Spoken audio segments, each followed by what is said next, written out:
Nah, fenomena di mana ada jin-jin tertentu yang semua orang bisa melihat.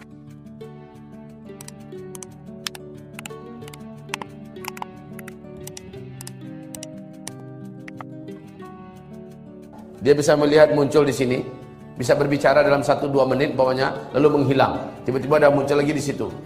Ya. Ting. Lalu di sana muncul ting, ya. Lalu di sana ganti-gantian tempatnya begitu cepat. Maka perlu kami sampaikan, ini disebut dalam bahasa Arab dengan istilah tasyakkul. Oleh para ulama-ulama dari kalangan ahlus sunnah wal jamaah, ini disebut dengan tasyakkul. Tasyakkul itu adalah jin meninggalkan dimensi alamnya, menembus ke alam kasar yang lamban dan berat, itu alam manusia. Dan saat itu adalah titik terlemah di mana jin masuk ke alam kita. Bapak Ibu, Bu, saya yakin sesuai dengan kita tonton di TV-TV dan yang kebanyakan berada di masyarakat kita, kalau ada seseorang melihat penampakan di dalam biliknya, yang akan dilakukan orang ini apa? Apa yang akan dilakukan orang ini, Pak? Pasti menjerit. Ya? Kalau enggak menjerit, terkencing di celana. Kan seperti itu gayanya kan? Kalau wanita langsung tuh, wah! Suatu hal yang, maaf ya, yang bodoh kalau itu dibuat. Sebab apa? Ketika jin, setan menampakkan diri ke alam kita, maka percayalah, dalam khayalan kita kan selama ini mereka nggak bisa disentuh. Kalau kita sentuh macam megang bayang-bayang, tidak benar. Ketika mereka masuk ke alam kita, dia masuk dalam hukum alam kita. Dia memang berwujud kasar dan bisa ditangkap. Ini hakikat. Dan saat itulah titik terlemah dia. Sebab apa? Saya katakan pada Bapak Ibu, Jackie Chan itu jagoan nggak? Jagoan. Memang ahli kungfu kan? Ahli bela diri. Ya. Tony Jaa jago nggak? Hah? Tony Jaa. Siapa yang nggak kenal dengan jagoan Tony Jaa?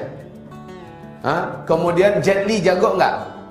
Jago memang, ahli bela diri. Tapi jagonya di mana? Jagonya di alam dia, ya kan? Di daratan ini, di alam dia.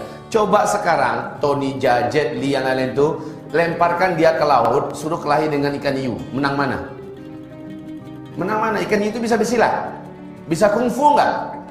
Kenapa Jet Li, Jackie Chan, lain-lainnya itu bisa kalah? Sebab apa? Itu bukan alam dia. Perlu diingat ini ya. Itu bukan alam dia. Di alam yang bukan alamnya, alam itu sangat menyiksa. Sejago-jago ahli renang, ahli selam, berapa lama sih dia mampu menyelam? Berapa lama mampu menyelam? Paling hanya 5 menit, ya. Paling hanya 5 menit, paling lama. Itu udah hebat bener tuh orang. Kalau sanggup menyelam selama 5 menit, pasti dia akan muncul karena dia memerlukan alamnya kembali. Dan semasa dia dalam air, gerakannya lamban.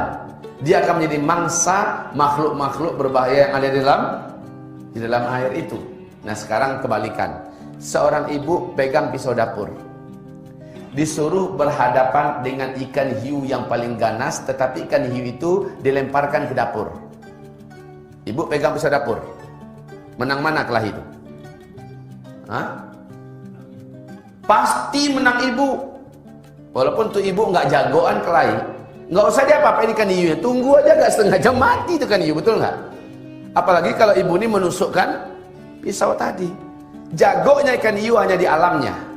Tapi kalau sudah masuk ke alam kita, dia menjadi mangsa kita, dia menjadi korban kita. Betul? Begitulah hakikatnya kita dengan jin di alam jin. Apabila dia masuk ke alam kita, sesekali jangan pernah kita merasa takut kepadanya.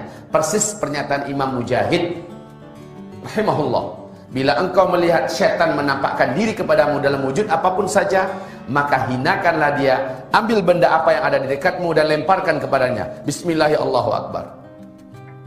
Kalau Nabi Muhammad, Pak, dalam sholat tahajudnya, beliau diganggu oleh syaitan. Ya, dalam sholat tahajudnya, apa yang dibuat oleh Nabi? Apa yang dibuat oleh Nabi Muhammad?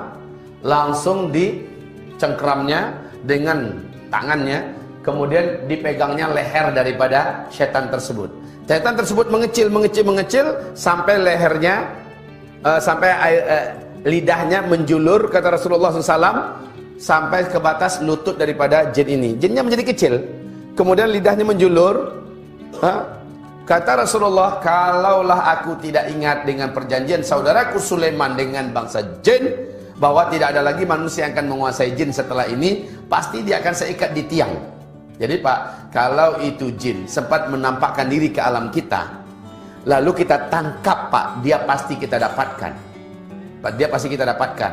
Ya, lalu kita ikat dia jatuh ke dalam hukum alam kita. Dia terikat sebagaikan seekor kelelawar yang kita tangkap. Lalu kita ikat di dinding. Macam itulah hukumnya. Sampai besok pagi anak-anak kecil mampu melihat ini jin. Tapi sudah dalam wujud kasar. Ya, dalam bentuk fisik yang kasar. Begitu kaum muslimin.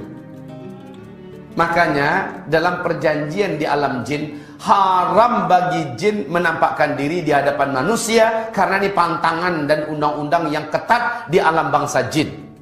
Tidak boleh menampakkan diri kepada manusia, apalagi manusia itu manusia yang beriman, karena bisa-bisa dia dibunuh oleh orang yang beriman. Kaum muslimin, hamba-hamba Allah yang kami muliakan. Jadi fenomena jin menampakkan diri ke alam manusia disebut dengan tasyakkul. Tasyakkul. Jin manakah yang mampu menampakkan diri kepada manusia? Hanyalah jin yang usianya sudah ratusan tahun, bahkan ribuan tahun. Jin ini dapat mati. Seluruh jin yang ada, setan yang ada dapat mati. Dan kita bisa membunuhnya Pak. Jika kita menginginkan, saat dia mengganggu kita, kita bisa membunuhnya. Allah berikan kita senjata. Salah satunya surat Al-Baqarah ayat kursi. Ini bisa membakarnya. Ini bisa menghanguskannya sehangus-hangusnya.